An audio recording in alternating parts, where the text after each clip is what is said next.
नमस्कार, स्वागत है आपका। मैं आपके साथ तेज नैन मोर। आप देख रहे हैं आपका पसंदीदा डिबेट शो बात हरियाणा की। हरियाणा में नौकरी को लेकर फिर बवाल मचा है। पंचकुला में हरियाणा लोक सेवा आयोग के बाहर आज फिर से युवाओं का हुजूम उमड़ा।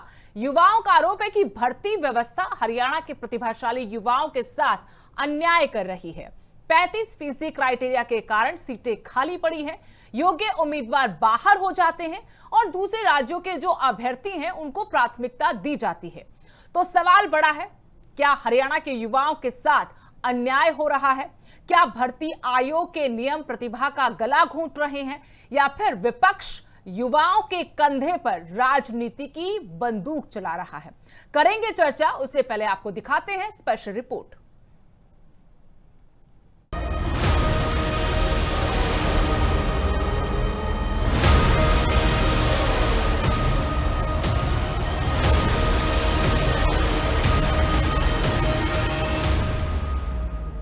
एचपीएससी का मुद्दा पिछले काफी लंबे समय से हरियाणा में खूब सुर्खियों में। अब एक बार फिर हरियाणा लोक सेवा आयोग के भर्ती सिस्टम के खिलाफ भर्ती कैंडिडेट पंचकुला में विरोध प्रदर्शन के लिए पहुंचे। विरोध प्रदर्शन का नेतृत्व ओबीसी ब्रिगेड ने किया। इस प्रदर्शन को जेजेपी नेता दिग्विजय सिंह चौटाला ने भी पहुंचकर अपना समर्थन दिया। आज एचपीएससी हरियाणा सरकार और आरएसएस की इस विचारधारा का विरोध करने के लिए यहाँ पर आए हैं, जिसमें बहुत सारे पदों को 3500 से ज्यादा पदों को रिक्त रखा गया है और जिसमें 2200 से ज्यादा ओबीसी और एससी साथियों को खामियाजा झेलना पड़ा है। पहले तो हमारी पदों को खाली रखा जाता है और उसके बाद जो लगाए जाते हैं उसमें से भी मेजोरिटी बाहर के लोग लगाए जाते हैं। आज एक बात का फैसला तो हमें जरूर करना होगा। अगर ये धरती हमारी है, यहाँ पर टैक्स पेयर्स के पैसे से ये इतने बड़े संस्थान हमारी पुरखों की मेहनत से बने हैं, उसके अंदर बाहर के लोग आकर के बैठकर राज नहीं कर सकते। प्रदर्शनकारियों ने आरोप लगाया कि सरकार बिहार के चेयरमैन को हरियाणा के युवाओं पर थोप रही है, जिसके कारण यूपी बिहार के लोगों को यहाँ पर नौकरियाँ दी जा रही हैं। युवाओं का सबसे बड़ा विरोध 35% क्राइटेरिया को लेकर है। युवा ग्रुप ए और बी की भर्तियों में 35% क्राइटेरिया का विरोध कर रहे हैं। हर भर्ती में 35% क्राइटेरिया के कारण सीटें खाली रह जाती हैं, जिसके चलते 5 महीने से युवा विरोध प्रदर्शन कर रहे हैं। इससे पहले हरियाणा युवा कांग्रेस और इनेलो ने भी एचपीएससी दफ्तर का घेराव करने की कोशिश करते हुए प्रदर्शन किया था। मामला सीधा प्रदेश के लाखों बेरोजगार युवाओं से जुड़ा हुआ है। ऐसे में राजनीतिक दल भी इस मुद्दे को खूब उठा रहे हैं। Bureau report, living India news. अब सवाल यही है कि क्या युवाओं की आवाज सुनी जाएगी या ये मुद्दा सिर्फ सियासी अखाड़ा बनकर रह जाएगा? चर्चा की शुरुआत करते हैं। हमारे साथ खास मेहमान जुड़ चुके हैं। कांग्रेस प्रवक्ता सतपाल रोड हमारे साथ हैं, वहीं हमारे साथ सुभाष सप्रा जी प्रवक्ता बीजेपी भी जुड़ गए हैं। आप तीनों का बहुत बहुत स्वागत है। हाँ जी, मुद्दा देखिए, आज हरियाणा में हालात क्या बन रहे हैं कि आज हरियाणा का युवा जो है वो इतनी भीषण गर्मी के बीच में भी अपने हकों के लिए सड़कों पे उतरा हुआ है, लेकिन हरियाणा सरकार लाठी डंडों से उसकी आवाज को चुप करवाने का काम आज की डेट में बेशर्मी के साथ हरियाणा में करने का काम कर रही है। आज का युवा अपने हक के लिए, अपनी नौकरी के लिए, अपने हकों के लिए अब सड़कों पे उतरा हुआ है। जहां पे सरकार को नौकरियां देनी चाहिए, वहां पे सरकार लाठी डंडों के साथ आज हरियाणा के युवाओं को प्रताड़ित करने का काम कर रही है। मैं बताना चाहूंगा कि अभी पिछले जब रिजल्ट आए हैं, रिजल्ट में हरियाणा के युवाओं को की जो दरकिनारी जो हरियाणा सरकार ने की गई है वो बहुत ही निंदनीय है और इसके खिलाफ जो प्रदर्शन है वो आगे भी जारी रहेगा और हरियाणा सरकार को झुकना पड़ेगा। हरियाणा के युवा कोई निकम्मे युवा नहीं है, ये बहुत ही कारगर युवा है, जोशीले युवा है, जो कि अपना हक मनवाने का काम करेंगे। आज अभी जो पिछले दिनों जो अपने रिजल्ट आया, असिस्टेंट प्रोफेसर के 67 पद जो पोस्टें जो है उनका रिजल्ट आया गया, जिसमें से मात्र 19 जो विद्यार्थी हैं वो हरियाणा से हैं, बाकी 41 जो हैं वो बाहरी हैं। ये कहाँ का न्याय है? जब और प्रदेश आरक्षण देने को तैयार हैं, उन्होंने अपने युवाओं के लिए, अपने स्थानीय युवाओं के लिए आरक्षण दिया है, तो हरियाणा में बाहरियों को इतनी स्पेशलिटी क्यों और हरियाणा के युवाओं के साथ जो है ये भेदभाव क्यों? लेकिन यहाँ दूसरी पर भी चीज, यहाँ जो पर एग्जाम जो इन कैंसिल बातों हो को रहे एक बार हैं, क्लियर करते हैं। दो बातें आपने बोली, आपने कहा कि आरक्षण हरियाणा के युवाओं को मिलना चाहिए, दूसरा आपने कहा कि इतने कम हरियाणा के युवा भर्ती होते या पास कर पाते उस एग्जाम को। इस पर सत्ता पक्ष की तरफ से कहा जाता है कि ये योग्यता का पैमाना है और इस पैमाने पर तो सबको खरा उतरना होगा। अब अगर हरियाणा के युवा इस पर खरा नहीं उतरे तो उसमें सरकार का या फिर एचपीएससी का, सिस्टम का क्या लेना देना? नहीं, आप मेरी बात समझे नहीं। एचपीएससी का काम जो है वो निष्पक्षता के साथ चुनाव अपने एग्जाम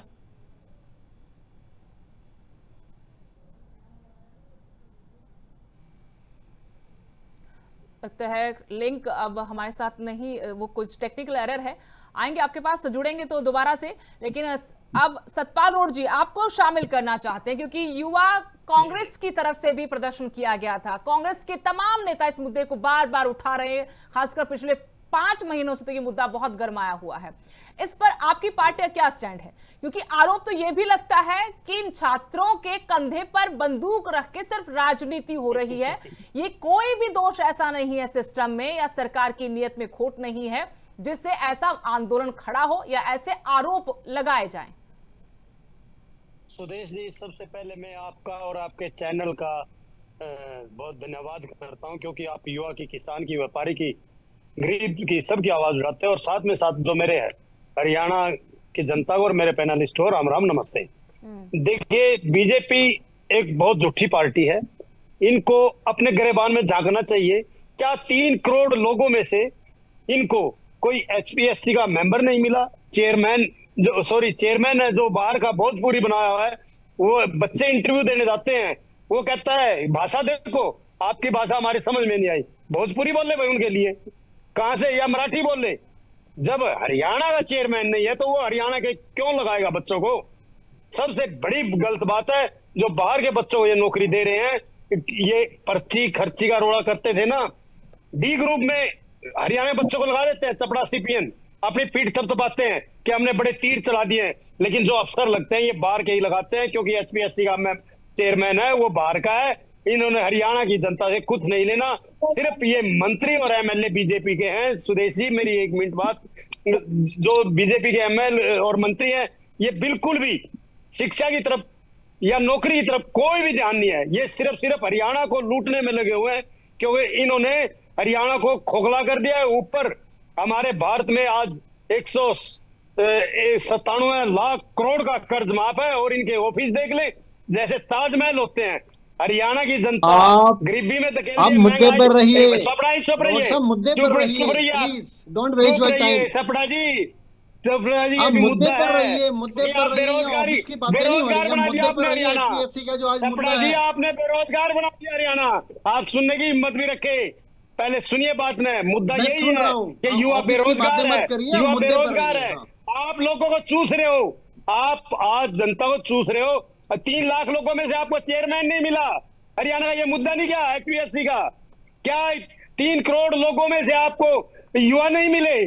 क्या वो बाहर के ही मेरिट करते हैं? मेरिट यहाँ के भी करते हैं। ये सिर्फ बाहर के लोगों से पैसे लेकर, मैं गारंटी देता हूँ, जो चेयरमैन लगाए हैं बाहर की सेटिंग गारंटी जाए, एक प्रमाण दीजिए, प्रमाण से बात करो। आप यहाँ पर झूठ मत बोलिए। अरे आप एक प्रमाण दीजिए, यही प्रमाण है, आप पे सहन नहीं है। ये प्रमाण है कि आप पे सहन नहीं हो रहा, आप पे यही नहीं सहन हो रहा कि सच्चाई नहीं सुन सकते आप लोग। आपको आने वाले सतपाल रोड जी, चलिए जो आरोप लगाए इन पर जवाब लेते हैं सपरा साहब से। सपरा जी, पहले भी हमने चर्चा की, सुभाष सपरा जी, हमने पहले भी चर्चाएं की एचपीएससी को लेकर। सतपाल रोड जी, एक बार रुकिए, आएंगे आपके पास, एक बार रुकिए। सुभाष सपरा जी, हमने पहले भी कई दफा चर्चाएं की, आप भी कुछ चर्चाओं में शामिल हुए। आरोप सबसे बड़ा यही है सियासी पार्टियों का, हम बच्चों की बात नहीं करेंगे, सियासी पार्टियां कहती कि भाई आपने जो चेयरपर्सन लगाया है कम से कम वो तो हरियाणवी रख लेते। यहां से आपकी मंशा पर सवाल उठते हैं। मुझे पता है कि आपका जवाब क्या होगा कि क्या बिहार इस देश का हिस्सा नहीं है, लेकिन जब मंशा पर सवाल उठ रहे हैं वहां पर बदलाव करने में क्या दिक्कत है, क्या हर्ज है? कम से कम ये रोज रोज का हम चर्चाएं करते, आरोप लगते, एक चीज तो हट जाएगी ना यहाँ से। सभी को नमस्कार। मैं वैसे आपको बता दें सुदेश जी, मैं 35 साल मैंने प्रोफेसरी करी है और आज भी I am also a professor today ji.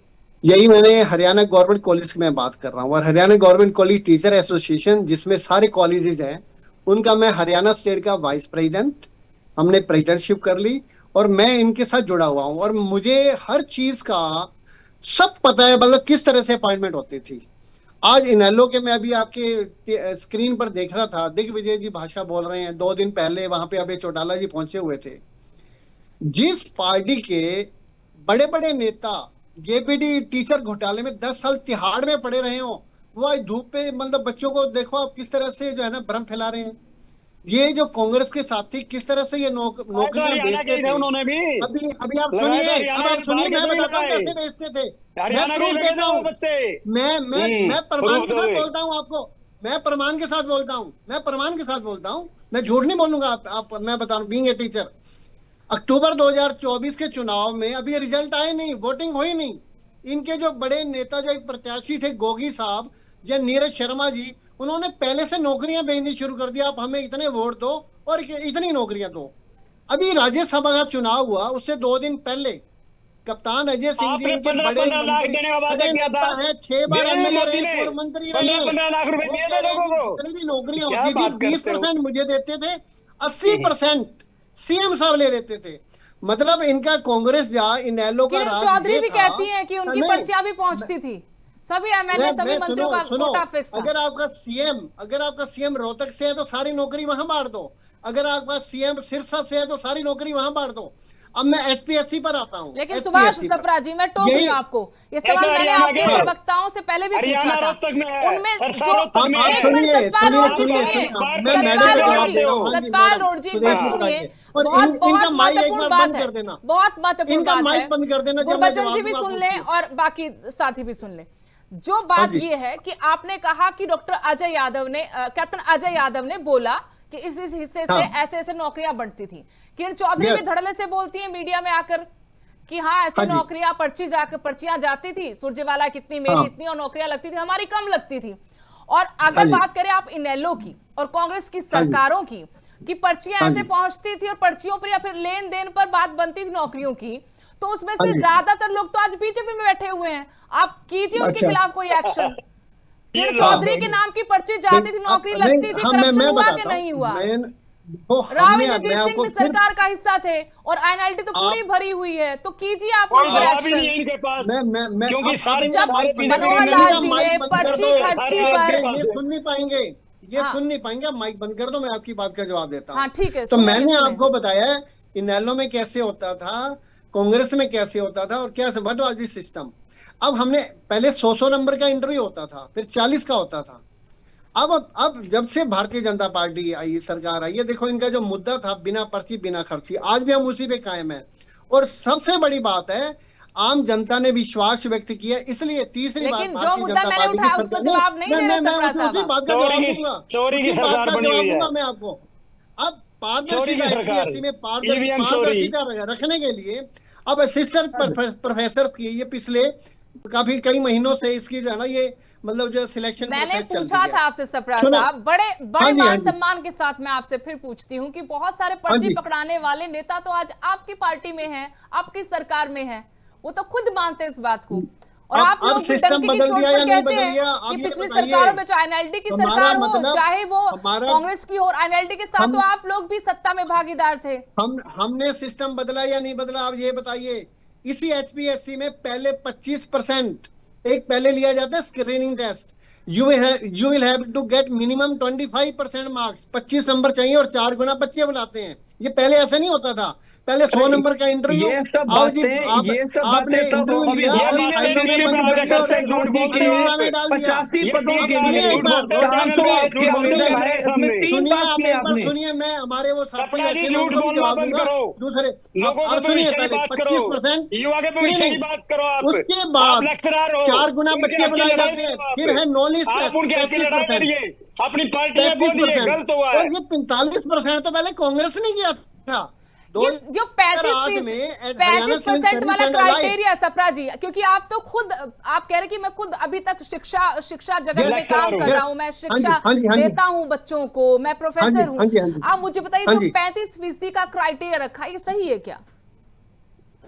Subject में अब मेरी 35%। नहीं, अगर आप 10वीं या 12वीं, मेरी ये बात सुनिए, 10th या 12th में अगर आप पास होना चाहते हो तो मिनिमम 33% है या नहीं है? अगर आप बीकॉम, बीए, बीकॉम, बीएससी में आप पास होना चाहते हैं, मिनिमम 35% नंबर चाहिए ना चाहिए?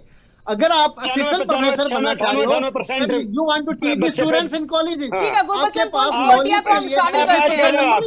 गुरबचन जी आप बताइए, वो कहते हैं कि जब 10वीं 12वीं में क्राइटेरिया है 35% का पास होने का, 33% का, इनको पता ही नहीं, अब यहाँ पर क्या आपत्ति है? बीच में अब बोलना होता है,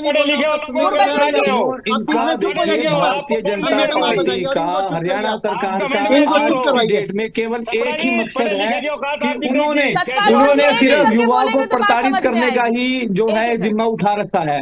मैं आपको बताऊं कि ये जिन क्राइटेरिया की अभी मेरे प्रवक्ता साथी ने जो चीजें गिनाई, ठीक है, ये चीजें तो तब की बात है जब आप कोई नौकरी निकालो। अब आपकी सरकार में रहते हुए आपकी एक पोस्ट के लिए, आपकी 85 पोस्टों के लिए 400 के आपके आवेदन आते हैं, 3 बच्चे आप पास करते हो, ठीक है, कहां से आप पद खाली छोड़ना मंजूर कर रहे हो और अपने युवाओं को आप डंडे मार के हाथों पैरों से पकड़कर घसीटने का काम कर रहे हो। शर्म आनी चाहिए ऐसी सरकार को। नौकरी देने की बजाय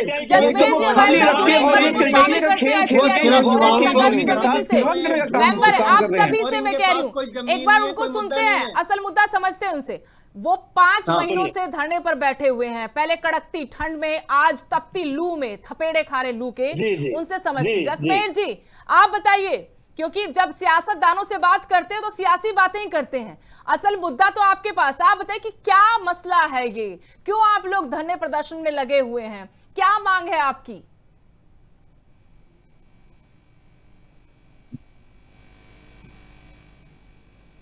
आप सुन पा रहे हैं मेरे को मैम? हेलो, हाँ जी सुन पा रहे हैं, आप बोलिए।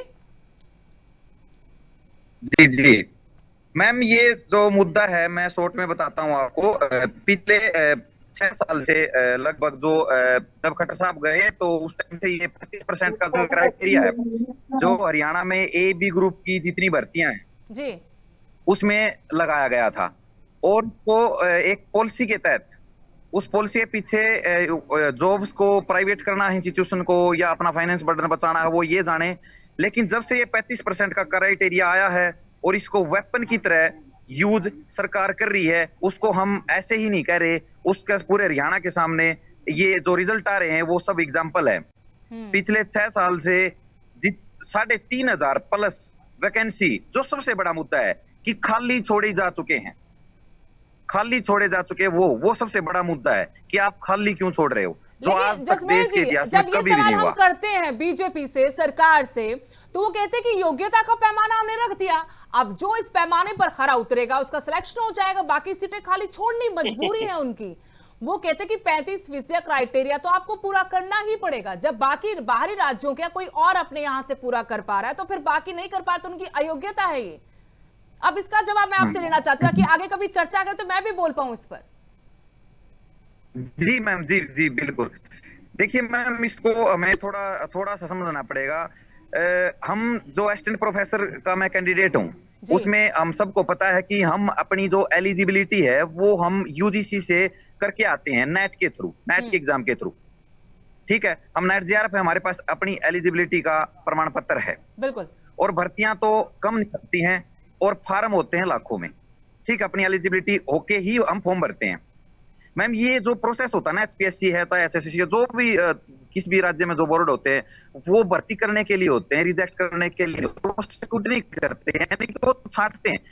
जितनी पोस्ट निकली है टेस्ट के थ्रू उनको छांटते हैं, उनको आप निकाल नहीं सकते, उनकी एलिजिबिलिटी आप नहीं चेक कर सकते। वो तो किसी इंस्टीट्यूशन के थ्रू, स्कूल, जैसे स्कूल में क्राइटेरिया होता था, फिर ग्रेजुएशन में, फिर मास्टर्स में, फिर हम नेट दे के आए हैं, फिर हम यहाँ परी दे रहे हैं, परी में हम सब पास हैं, परी में हम टॉपर है बिल्कुल, फिर हम मेंस दे रहे हैं। लेकिन मेंस में ऐसा क्या हो जाता है कि हमारे 35% में नहीं, उसके लिए हम गवाह हैं कि ये जानबूझ के मार्क्स नहीं देते। उसके लिए मैं सरकार को चैलेंज करता हूं कि सरकार हमारी मार्कशीट जो आंसर शीट है उसको पब्लिक कर दे और सारे हरियाणा को दिखा दे कि उनके बच्चे निकम्मे हैं। और दूसरी बात इसके साथ मैं पूछना चाहता हूं, माननीय जो प्रवक्ता बैठे हैं या जो मुख्यमंत्री साहब या शिक्षा मंत्री, अगर उनसे पूछ के देख लीजिएगा एक बार भी कि सीटें एचपीएससी में कैसे चेक होती हैं, पेन से चेक नहीं होती।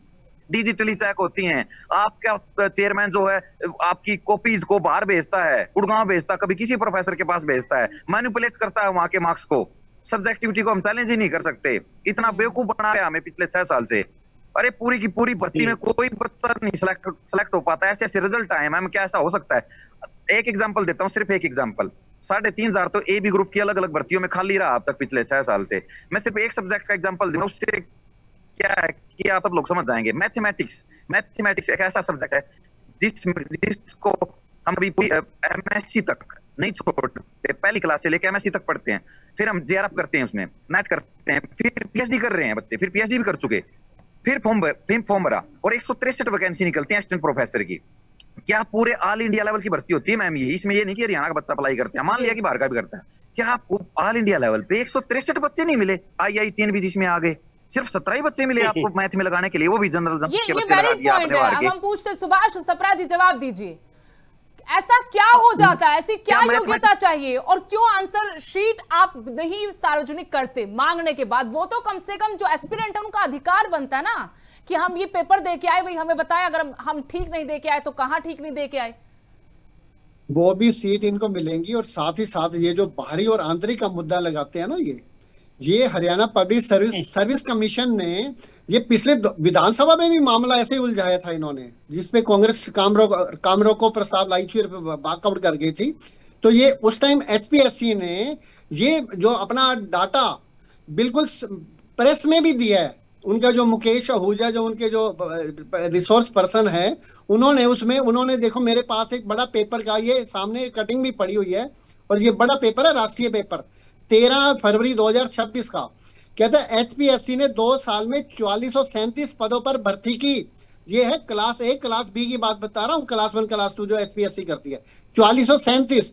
इनमें से 494 पर दूसरे राज्यों के युवा नौकरी लगे। 494 का मतलब है सिर्फ 11%। और ये शोर मचाता है सारे बच्चे बाहर से आ रहे हैं। 4437 में से 494 और इसमें सभी राज्यों के हैं। इसमें मतलब ये नहीं जहां पे भाजपा की सरकार है, यहाँ पे दिल्ली का भी है, यहाँ पे पंजाब का भी है, यहाँ पे तेलंगाना का भी है, यहाँ पे मतलब जहां झारखंड का भी है।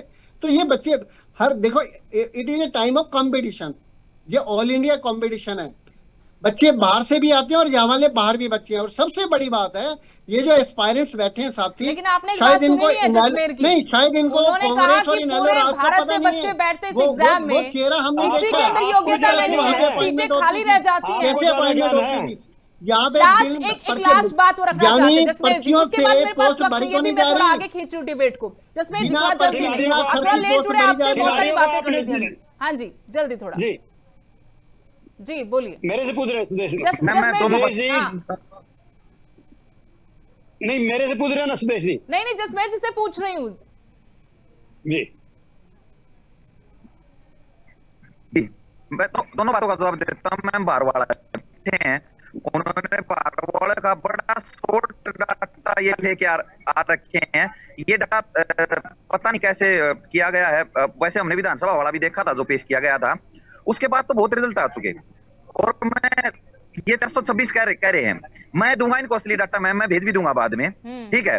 अभी घेराव करके पुलिस से टकराव करके मैं यहाँ धूप में बैठा हूँ धरने पे अलग से, सारा डेटा मेरे पास फोन में है, मेरा फोन गर्म हो चुका और बाहर वो वहां दूर पड़ा मेरे से। मैं वैसे बता देता हूँ, पिछले 3-4 रिजल्ट ही बताता हूँ। 426 तो छोड़ो, 426 तो मैं बताऊंगा पिछले 2-3 भर्तियों में यही हो जाएंगे।